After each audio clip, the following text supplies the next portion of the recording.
Oh, hey, Matt. Yeah, hey, Bad. Seems I've died and I'm to spend all of eternity in hell. Oh, perfect. I just updated. You updated hell? Behold! This just looks like the room I always review in. Yeah, but in this one, we have cheap knockoff versions of copyrighted characters. Hello, I am Darth Vader. Is he gonna do anything? Not at all. Now get in there and review some movies. There were some movies, terrible movies, movies so awful, no one would touch. Then came a Matthew, sad little Matthew. Matthew decided these movies to watch. For every good movie, there's at least 10 bad. Matthew gonna drag himself through the crap to find the worst ones there are to be had. Today's episode, The Dragon Lives Again. Hello, Wu-Tang Clan. I'm called Shaolin, and today we're going to be looking at one of the oddest subgenres, Bruce-sploitation. Bruce Lee, of course, was one of the greatest martial artists of all time, and he made some genuinely classic films. However, following his untimely death at the age of 32, many fans were left wanting more, and in the golden age of exploitation and deception, it was the perfect time to flood the market with what I can only describe as bootleg actors. There was Bruce Lee, Dragon Lee, Bronson Lee, Bruce Lee, and the list goes on. Even Jackie Chan got his start on a sequel to a Bruce Lee film where his character gets Bruce Lee's powers. Which, for Jackie Chan, I guess is fair enough. These other assholes, however, were not. Plots range from making sequels to existing Bruce Lee movies, to biographical films, to films about Bruce Lee having clones or transferring his powers to the next generation of Bruce Lee, to splicing unused footage of his other movies to make it look like Bruce Lee and Dragon Lee are the best of friends. This whole phenomenon is amazing to me. Sure, there are Elvis impersonators, but none of them are going out claiming to be the real Elvis. Amidst all these goofy movies, one stands out as particularly absurd: The Dragon Lives Again, or Deadly Hands of Kung Fu. The film stars a Chinese actor going by Bruce Leong, one of the less famous Bruce Lee impersonators, though he was prominent enough to land himself a role in Kung Fu Hustle. The film features a handful of actors who've had minor roles in Bruce Lee films. Probably the most prominent among them is Eric Tsang, who apparently appeared in Infernal Affairs, the film that inspired The Departed, as well as some Jackie Chan movies. The film was written and directed by Lo Key. I'm not making this up, his name is Lo Key. He seems to have made a handful of Bruce-sploitation films, as well as some acting gigs, including an appearance in Jackie Chan's Project A. So let's find out what really happened after Bruce Lee died in The Dragon Lives Again. Dedicated to the millions who loved Bruce Lee. You mean the people you're scamming with this movie? Be sure to put it on your poster, but with Bruce Lee's name in big letters so it looks like he's in this movie. And when did Bruce Lee become Johnny Cage? Yeah, Bruce Leong can fight like Bruce Lee, but he looks nothing like him. He looks more like Bolo Yeung than Bruce Lee. Are you sure it's Bruce Lee? Doesn't look like him. It so happens when a person dies, their face and their body undergo a change. Oh, that explains it. This intro has him dressed as several of his classic characters, like Kato, fighting various characters from this movie. Which is to say, characters from other movies. Also, the whole movie isn't 3x4, but someone somewhere stretched the opening to 16:9, which looks really awkward. The film starts with a dead Bruce Lee with a massive hard-on. Ah, it was his nunchucks. Wah wah.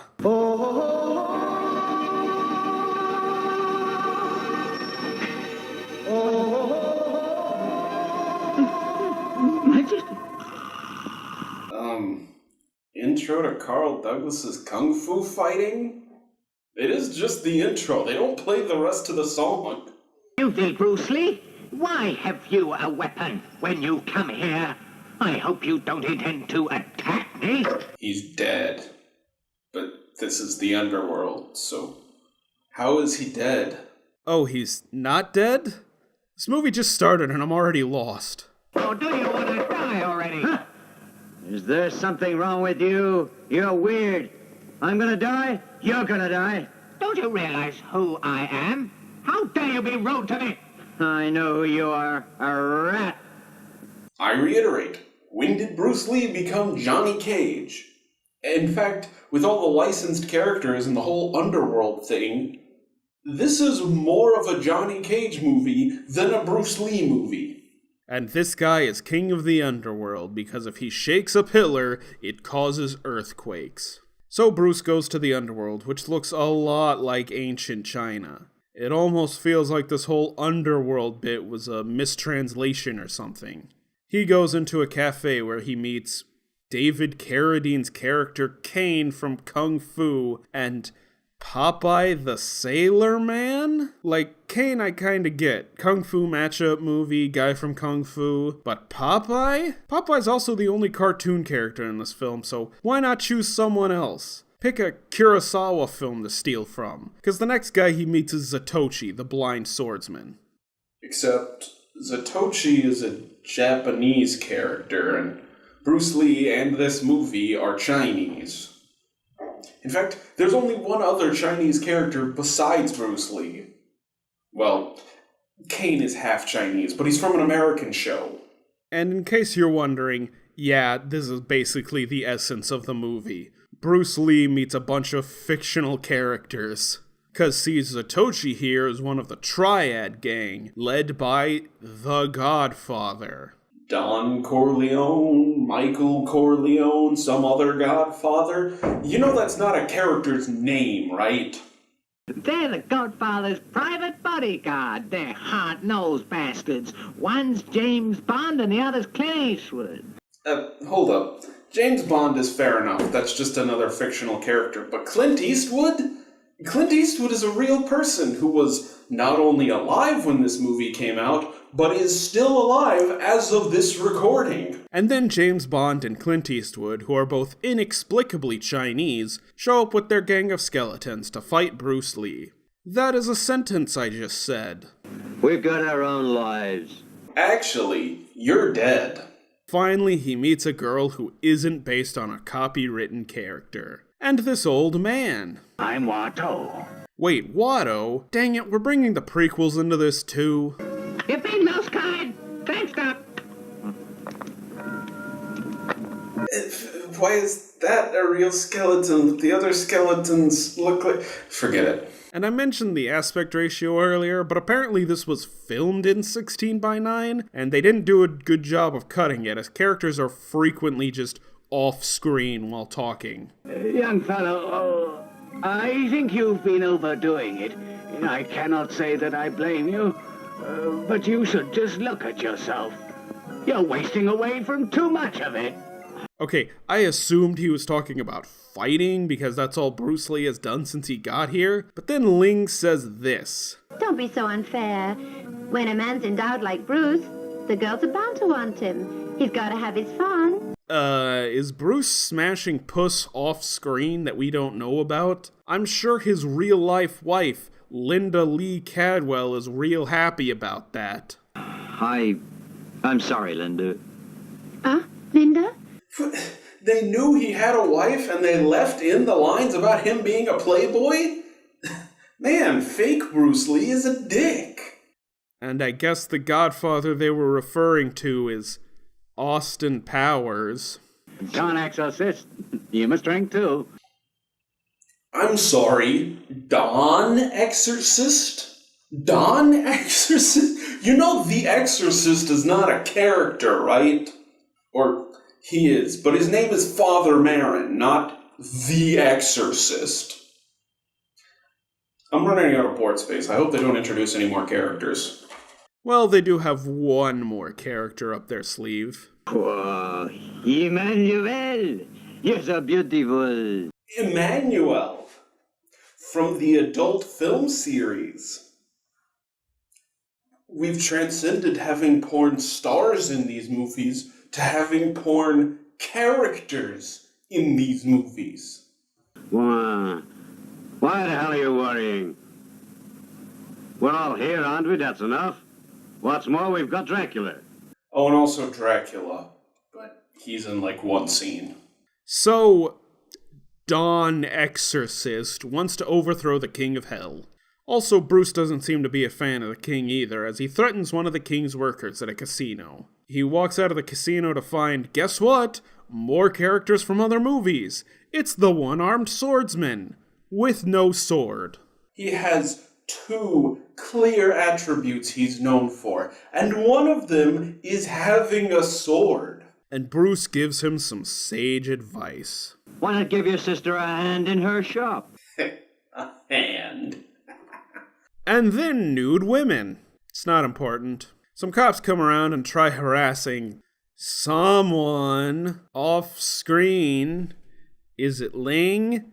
Is it the one-armed swordsman's sister? Sure would be nice if this were in 16:9. And this is the print on Amazon Prime, and from what I can tell, this is the only version of the film available. Haha. Two men kissing. The height of comedy. Luckily, Popeye and Kane distract them with a fight. Ah yes, Kane, well known for his goofy antics, and Popeye, known for his kung fu. They call the character Don Exorcist. They clearly know nothing about the source material. Also, I think there's like 3 people doing this dub. So, it's you again. You know who we are. This place just happens to be the place where we all have our lives to live. Bruce Lee ends up in a fight with Zatoichi, the blind swordsman, who uses a cane to beat him up. Were they just not allowed to use swords? Why would you feature 2 characters known for having swords and not have swords? Did you know, despite Zatoichi being a Japanese property and the one-armed swordsman being a Chinese property, this isn't even the first time they've appeared together, as in 1971, they were in the official crossover movie, Zatoichi Meets the One-Armed Swordsman. Well, I thought that was interesting. A fight with a blind man seems like the wrong place to do the iconic Bruce Lee screams. And all Bruce Lee's moves are named after his movies. Guys, you know Bruce Lee invented his own style of martial arts, and none of the moves were named after his movies. Now, Way of the Dragon. Ugh, and Way of the Dragon is so boring. You said it. Now, get out of here. Oh boy, this is my favorite shot yet. So, I have to prepare myself every time I say it. Don Exorcist immediately finds out about Zatoichi's loss, and James Bond volunteers to just shoot him. I reckon Emmanuel should do it. I thought you'd forgotten about me. No, I only wish I'd forgotten you were in this. Well, let's see how Emmanuel seduces a man. Or just cut to after it happened.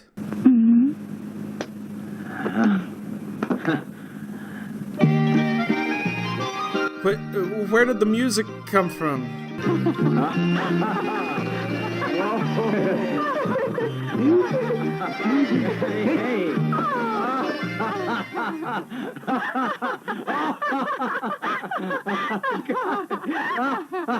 Wasn't that funny? But Don Exorcist turns out to be a real boner killer.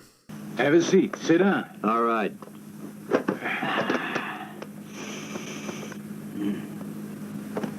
You're a pretty famous fighter. How you feeling? So their plan was just to convince Bruce Lee to come to their lair? Could have just asked him to come. And they even have an opportunity to kill him and don't, for reasons beyond my understanding. So some of the king's minions sneak into Bruce Lee's place, and one of them disguises herself as Ling so she can fuck him. She even slips him a little Viagra. It stiffens his resolve. You'll see. But if a woman takes it, the result's awful. I mean, only if you consider a woman with a raging boner a bad thing. It's not. And Bruce has posters of himself? Multiple posters of himself? But good old Bruce Lee sees through that wicked woman's disguise. You're the queen. Wait, the Queen? Since when? You can't just establish that in the middle of a scene. I see, so you both decided to come here. Didn't you expect me? Yes. Well, now you can both get out of here in double quick time. Go on. Aw damn, Bruce Lee is on Thought Patrol. Oh, and it turns out if women drink that juice, they get their face painted. How many times must I tell you, women have got to learn to be satisfied with what they have. Casual sexism. Gotta love it. I mean, unless you're a decent person. And then Don Exorcist offers Emmanuel to the king. So Emmanuel becomes queen of the underworld, clearly part of some evil scheme. So this is the famous Hollywood star, Emmanuel. Hollywood star. Is that what they're calling it? Bruce, you see her? Oh no, not that. Sure wish I read Chinese. Oh yeah, and Dracula's in this film. Almost forgot. And Bruce decides to fight him dressed as Kato. Look, I like Kato as much as the next guy, but he is the lamest Bruce Lee character. And why even change costumes? Just keep the gi on. So Bruce beats up Dracula's gang of skeletons, and wait, how is Dracula hanging out in broad daylight? I guess this is hell's sunlight. Anyway, Bruce kills him with a kick to the face. Ah yes, one of the well-known ways to kill a vampire. Crucifix, stake through the heart, and getting kicked in the face by Bruce Lee. Bruce finds plans on Dracula's body? Here. But how did he throw that? Anyways, the plans say who's guilty, and apparently part of the plan was for Emmanuel to give the king a heart attack by fucking him too hard. That's it. Her pussy's in this plot too. She was using it to murder me. I think I just found the greatest line in film history. You know, like, you're gonna need a bigger boat, or eat lightning, crap thunder. Frankly, my dear, I don't give a damn. Fuck 'em. Her pussy was in this plot. She was using it to kill me. What's happened? It's so bad. What's the matter? The money! Someone has stolen the money! The money! I'm positive that accent is racist. I'm just not sure against whom. That's too bad. He's done us in the eye again. That's okay, he didn't need to finish that sentence. Please, play that copyrighted music. Well, I reckon you got stolen money. That James Bond, always stealing money. And Bruce Lee kills James Bond, so Clint Eastwood goes to fight him. This movie is great. After dodging a few bullets, Bruce beats the shit out of him. Guess that's one episode of Epic Rap Battles of History settled. It was his last wish that his body be sent to Mexico. Okay, first off, you're in hell. He's already dead. You can't send him to Mexico. Second off, I guarantee Clint Eastwood does not want to be married in Mexico. I really hope he doesn't die before this video comes out. Then everyone throws a party for Bruce, even though Don Exorcist is still alive. And wait, why did Zatoichi get an invitation? He's a bad guy in this movie. So the Godfather and Don Exorcist decide to go kill the king themselves. And the Godfather actually brings up a good point.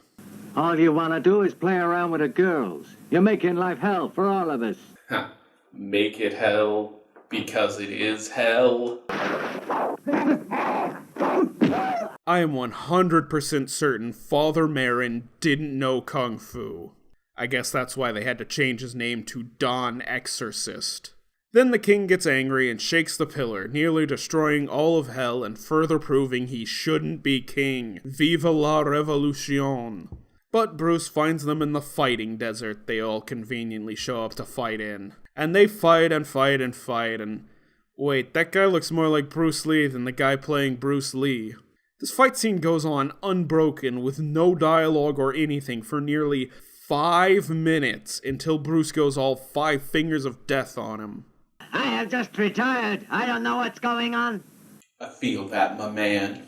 And this character, who I swear is based on a character from something else, but they don't say his name, so I can't place him. Throne of Blood, maybe?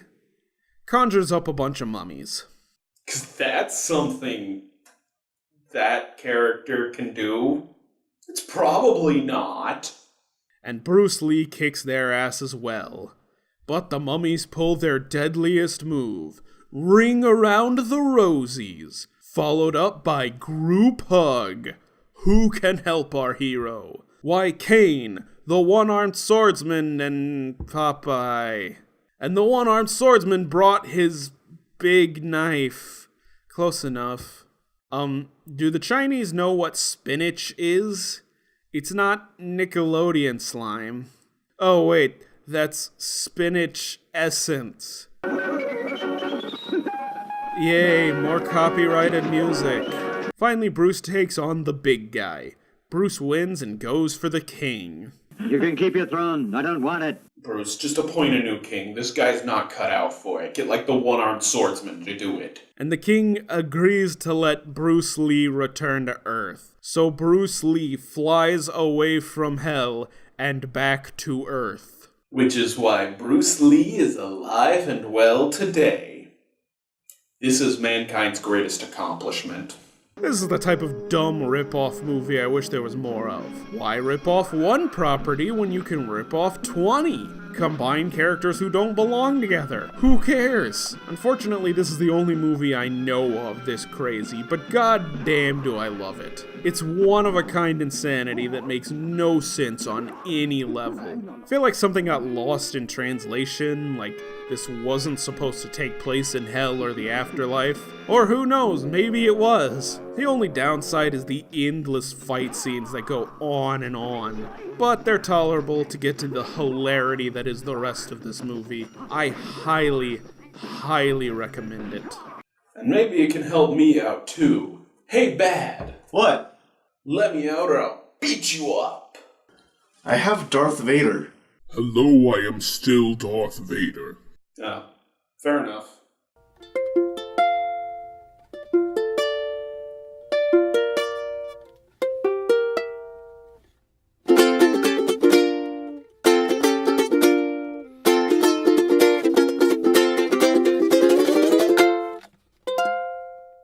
That's it. Her pussy's in this plot too. She was using it to murder me. How did you get that many DVDs in here? They just come from under the table. Any film I need to talk about is right here. Really? Rubber? Caligula? Starship Troopers 3? What the fuck?